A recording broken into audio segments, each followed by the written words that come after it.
La pierre de Rosette, tu as entendu parler de la pierre de Rosette? Quelle a été la grande découverte de Champollion, à ton avis? Qu'est-ce qu'il a compris, qu'est-ce qu'il a expliqué? Avec les hiéroglyphes, tout ça. Comment est-ce qu'il est arrivé? Les hiéroglyphes, ça fonctionne. Comment est-ce qu'il a compris comment fonctionnait l'écriture égyptienne? Il a compris que les cartouches, c'était des pharaons. Ouais, c'est vrai, des noms de pharaons. Des noms de pharaons. Et c'est parti de là, parce qu'avant lui, il y en avait deux autres qui avaient découvert des choses. Il est arrivé en troisième. Il y en a deux autres avant lui, et il faut reconnaître que les deux autres avant avaient découvert des choses aussi. C'est pour ça que certains prétendent qu'ils sont trois à avoir déchiffré. Bon, ça n'existe pas. Alors, comment ça fonctionnait cette écriture? Quel était son mode de fonctionnement? Et elle fonctionnait à plusieurs niveaux apparemment. Alors, il y a deux niveaux. Il y a le niveau des consonnes. C'est une écriture qui est fondamentalement consonantique. Ah oui. Mais il y a aussi des noms qui sont des consonnes. Il y a des caractères hiéroglyphiques qui sont à la fois consonnes et le nom de quelque chose. Donc c'est cette combinaison de noms substantifs et consonnes qui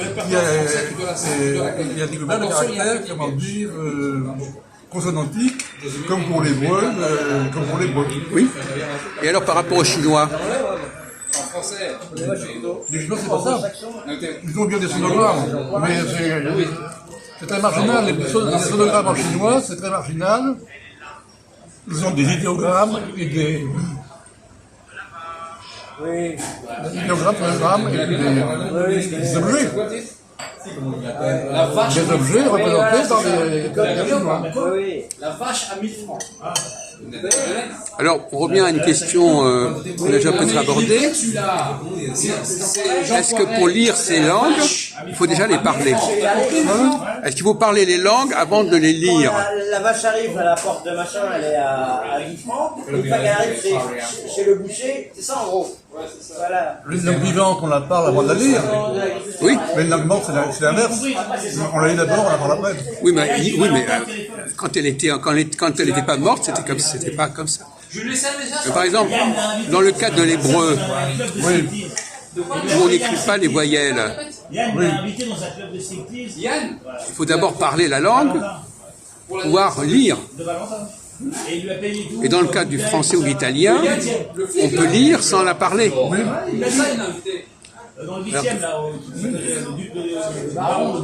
Qu'est-ce que ça veut dire? Il y a ces deux façons différentes de parler la langue? Non, mais c'est vrai, il m'a dit, ouais. Et comment il connaît son anniversaire? Ça dépend des langues, c'est tout. Je veux dire, moi, Depuis quand? Depuis toujours. écoute, c'est la diversité des langues, c'est tout. Je ne peux pas en dire plus, moi. Le gars, il C'est la diversité des langues.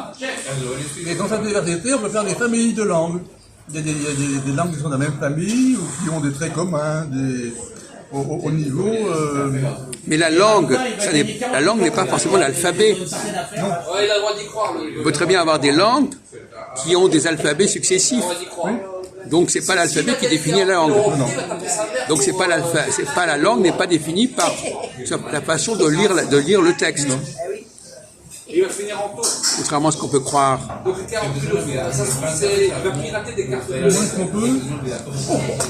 Là, c'est la première directe. C'est ça qu'il va faire. On ne sait pas exactement au départ comment fonctionne une langue. On le sait à un moment donné, mais c'est pas forcément au corps. C'est pas forcément le point de départ. Mais elle peut crever, hein.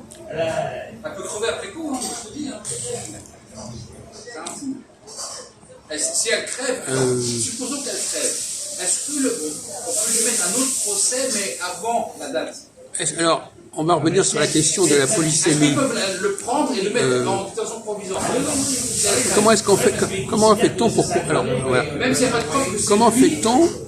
qu'il a tué indirectement. Est-ce que la langue, est-ce que connaître une langue, ça permet de la comprendre? Non, mais c'est une preuve médicale.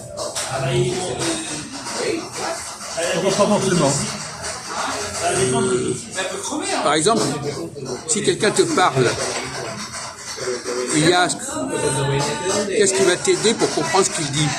Voilà. Qu'est-ce qui va t'aider pour comprendre ce que dit quelqu'un? Mais c'est les mimiques, les gestes.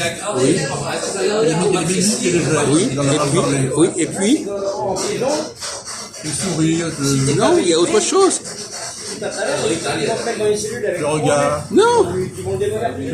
C'est pas Balkany, hein. Les violeurs, ils vont non. Je sais, c'est Quand quelqu'un te parle, est-ce que tu sais déjà de quoi il va te parler? Et en plus, ouais, les mecs de la prison, Avec certains, oui. Non, mais de toute façon, il va te parler de choses que tu connais plus ou moins. Bon. Donc, c'est pas sa façon de parler. C'est quoi? C'est un échange. Non, c'est le savoir que tu as sur la réalité. Tu vois? La langue, c'est pas simplement connaître la langue, etc.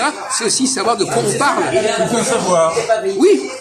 Non, c'est même pas la langue. Tu as un savoir. Dans la langue. Non, un savoir de la réalité. Oui. Pas de la langue. il a raison, hein. Là, il a Et grâce à ce savoir que tu as, tu vas comprendre ce que la personne te dit. Là, c'est bientôt la guerre avec. Eh oui. Donc, faut pas s'omnubiler sur la langue elle-même. Par exemple, si tu connais ton sujet, bon, tu sais à peu près ce qu'on va te dire. Oui, pour comprendre les gens, il faut aussi connaître les pays. Oui. Par exemple. Il a été au flunch, Jean-Marc. Et inversement, si tu connais pas la réalité, L'anniversaire de Jean-Jacques. est-ce que tu veux comprendre ce qu'on va te dire? de qui de Jean-Jacques. Si tu connais pas, bon, si tu n'as pas certaine culture, Jean-Jacques a pris le gâteau, il est parti. donc finalement, ouais, il faut que tu aies une connaissance de la réalité, une connaissance du monde, Une sur moi, pour une sur toi, ou une traite décrypter complètement ce qu'on te dit. de bâtiment. C'est pas simplement la langue. Il dit, toi, t'es un PD qui est opéré.